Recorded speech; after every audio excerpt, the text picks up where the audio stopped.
Welkom terug bij de oude camperwereld. En de video van vandaag wordt weer gemaakt bij Rentmobiel in Wesseling in Duitsland. Deze video laat ik jullie zien de grootste camper van Carthago, de Chic E-lijn, op basis van een Mercedes Sprinter 415 CDI. En hier ligt dus een 2,2 liter dieselmotor in met maar liefst 170 pk.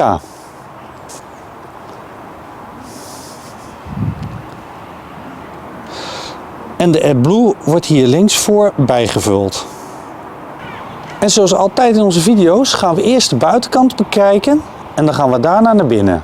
De wagen zelf is 8,5 meter lang, 2,27 meter breed en 3,10 meter hoog. De mooie brede hoge chrome grill geeft het voertuig een mooi sportief karakter. Het ultieme uitzicht krijg je door deze enorm grote voorruit. Deze camper heeft een behoorlijk grote garage die 1,32 meter hoog is. Dus dat biedt voldoende ruimte om verschillende fietsen mee te nemen of een scooter. En van beide zijden kan je namelijk ook in de garage komen. Dus dat is ook wel handig. En aan beide zijden in de garage bevindt zich een rail waar nog ogen ingezet kunnen worden en daarover kunnen zaken vastgezet worden. En natuurlijk ook erg handig is, zijn deze spinnen achterin, waar spullen achterin gestoken kunnen worden. Verder zie ik nog hier twee stopcontacten, 220 volt en een 12 volt 16 ampère aansluiting. Met daarboven een dikke omvormer. En voor het woongedeelte bevinden zich nog twee dikke accu's hier achterin. En achterin bevindt zich ook nog de buitendouche. En net iets achter de deur, daar bevindt zich het cassettetoilet. En het cassettetoilet bevindt zich redelijk diep binnenin. Bij de ingang bevindt zich nog een elektrische trap. En de deur laat zich automatisch zelf verder openen.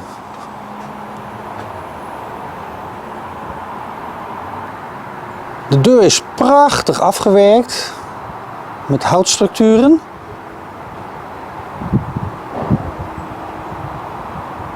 En aan de binnenkant van de deur bevinden zich nog wat opbergvakken.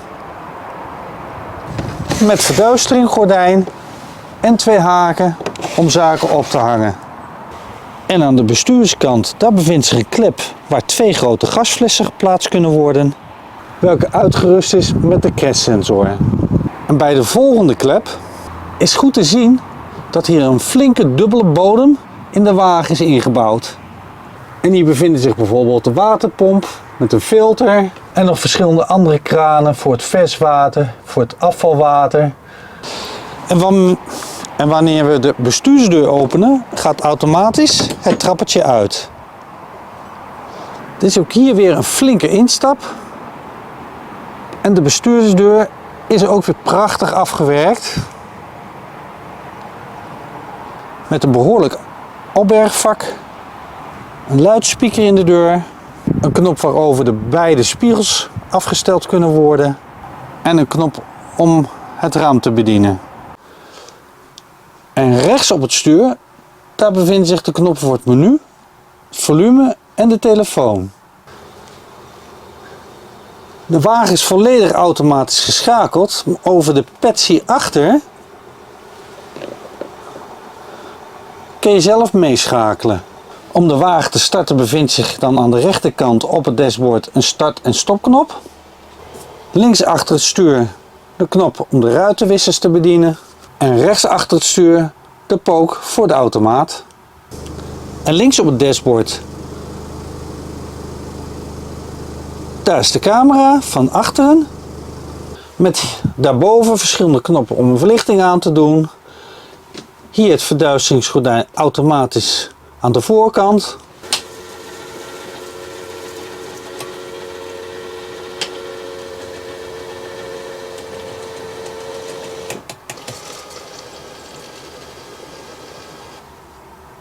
Spiegelverwarming. En hier de knop voor de bediening van het trappetje van buiten. Met daarboven nog een USB-aansluiting en zo te zien nog een 12 volts aansluiting.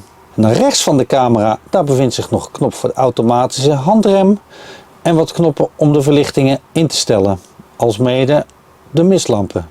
Dan bevindt zich in het midden nog een gigantisch groot display van het Multimedia Center. En hierover wordt de navigatie bediend, kan je de telefoon aansluiten, radio en andere media. Een zoekknop. En dat is de home knop, dan ga je terug. En het beeld kan je ook met je vinger nog bedienen. Bovenop bevinden zich nog wat opbergruimtes en bekerhouders. Nog wat flinke speakers. En ook het schuine raampje heeft een verduisteringsgordijn. Die magnetisch gekoppeld worden. Nu, boven de bestuurdersstoelen, daar bevinden zich toch 3 prachtige klokken. Waarover de temperatuur aangegeven wordt, de tijd en een barometer. Binnen in deze integraal camper is er voldoende staanhoogte. Het plafond boven mij is maar liefst 2,11 meter nog. De camper is duidelijk in 4 compartimenten opgedeeld.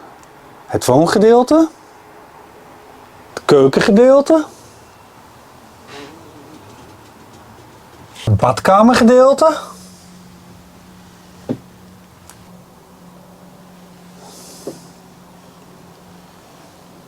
en het slaapkamergedeelte. Er is hier ruim voldoende zitplaats om hier met 6 personen te zitten. In de beschrijving staat dat dit slechts met 5 personen kan. Maar mijn mening is 6. De zitmeubelen zijn prachtig afgewerkt in leder en wat stof van hoogwaardige kwaliteit.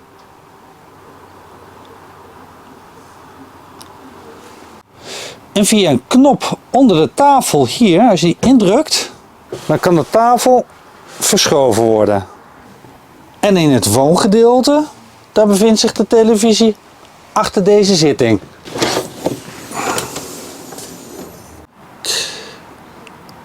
Via een klep vlakbij de ingang van de deur kan je heel makkelijk bij de waterkranen komen en bij het afvoeren van het grijs water. Alsmede bij de kranen om het vers water en het vuil water af te kunnen sluiten voor in de winter. En ook hier zie je weer de hoogwaardige kwaliteitseisen die Carthago zichzelf stelt. Normaal gesproken trek je het klepje eruit via een gaatje in het hout, maar hier druk je op een knopje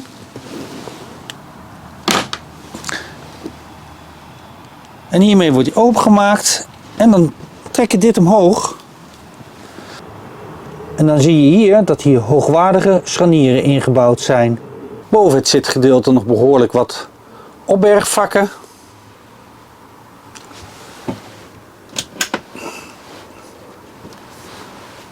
Alsmede behoorlijk wat kastruimtes.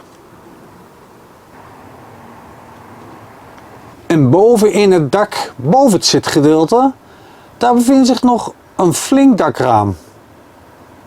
En wat bij Carthago altijd prachtig is dit glazen kastje waar glazen in hangen. En deze sluit met soft closing. De keuken is mooi ruim en prachtig van design. Boven de keuken in de kast nog een cupjeshouder voor de koffie met prachtige koffiekopjes. En de koffiemachine wordt naar beneden uitgetrokken. In de keuken bevindt zich een 3-pits gaskooktoestel. Met daarnaast nog een ruime spoelbak. En als op alle platen dicht zitten, dan heb je echt heel veel werkruimte. Net iets onder het keukenblad, daar bevinden zich nog wat laden. Met soft closing.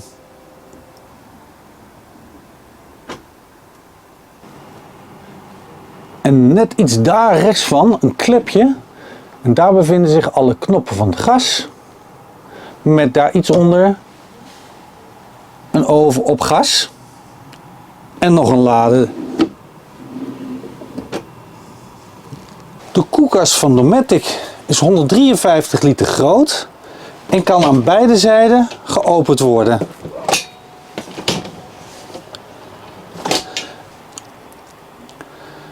En de 29 liter grote vriesvak erboven kan ook aan beide zijden geopend worden.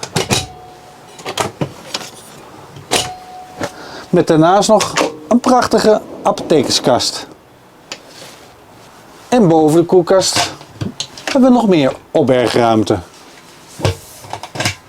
En aangezien geen afzuigkap in de keuken is, is het wel fijn dat in het dakluikje hier boven de keuken een ventilator is ingebouwd. De douche is lekker ruim en ook lekker hoog hierboven. En hierboven heb ik zelfs een regendouche.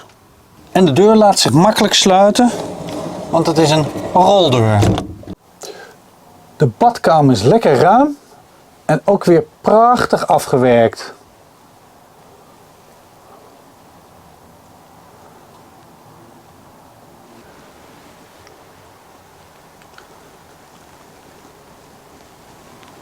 Voor de vuile was kunnen we onder het wasbakje terecht. En ook hier vind ik weer mega veel opbergruimte. En wat extra luxe is het pompje en de aloude bekende 2 glaasjes in een houder in de badkamer. En onder de glaasjes, daar is ook weer een kastje. En wat erg praktisch is dat je de deur van de badkamer dicht kan doen, zodat je scheiding hebt naar het woongedeelte. Extra superhandig bedacht is een tweede deur die in die deur zit, die je dicht kan klappen. En zo kan je toch op het toilet met de deur dicht.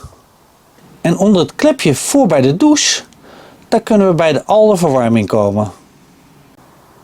De bedden achter zijn 210 bij 85.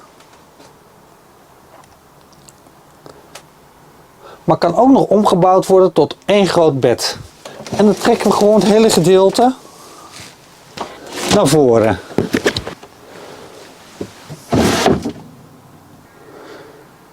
En dan wordt er hier nog een extra matras tussen geplaatst. En aan het voetenende, aan beide zijden, is er nog een enorme kastruimte. Daar kunnen we in door bijvoorbeeld deze hendel hier omhoog te duwen. En dan heb je een mega diepe kast. En hier bevindt zich een knop om het deurtje te openen. En zo ziet het eruit aan de andere kant. En als u denkt, waar zit de televisie? De televisie is ingebouwd in deze schuiflade.